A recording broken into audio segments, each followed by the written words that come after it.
you're not a Christian? Because I see no evidence whatever for any of the Christian dogmas. I've examined all the stock arguments in favor of the existence of God, and none of them seem to me to be logically valid. Do you think there's a practical reason for having a religious belief for many people?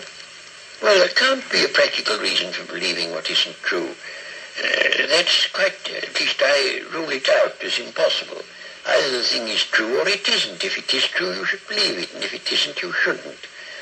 And if you can't find out whether it's true or whether it isn't, you should suspend judgment. But you can't, it seems to me, a fundamental dishonesty and a fundamental treachery to intellectual integrity to hold a belief because you think it's useful and not because you think it's true. Well, I was thinking of those people who find that some kind of religious code helps them to live their lives. It gives them a very strict set of rules, the rights and the wrongs. Yes, but those rules are generally quite mistaken. A great many of them do more harm than good.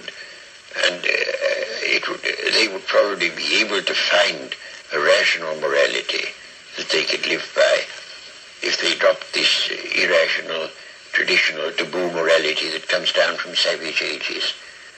But are we, perhaps the ordinary person, perhaps isn't strong enough to find this own personal ethic? They have to have something imposed upon them from outside. Oh, I don't think that's true. And what is imposed on you from outside is of no value whatever. It doesn't count. Well, you were brought up, of course, as a Christian. When did you first decide that you did not want to remain a believer in the Christian ethic? I never decided that I didn't want to remain a believer.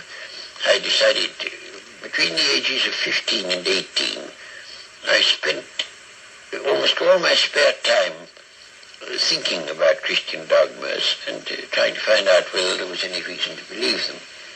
And by the time I was 18, I discarded the last of them. Do you think that that gave you an extra strength in your life? Oh, I don't know. No, I shouldn't have said so. Neither extra strength nor the opposite. I mean, I was just engaged in the pursuit of knowledge.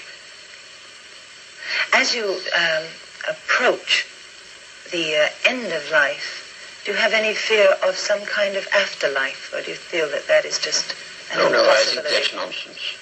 There is no afterlife? None whatever. Do you have any fear of something that is common amongst atheists and agnostics, who have been atheists or agnostics all their lives, who are converted just before they die to a form of religion? Well, you know, it doesn't happen nearly as often as religious people think it does.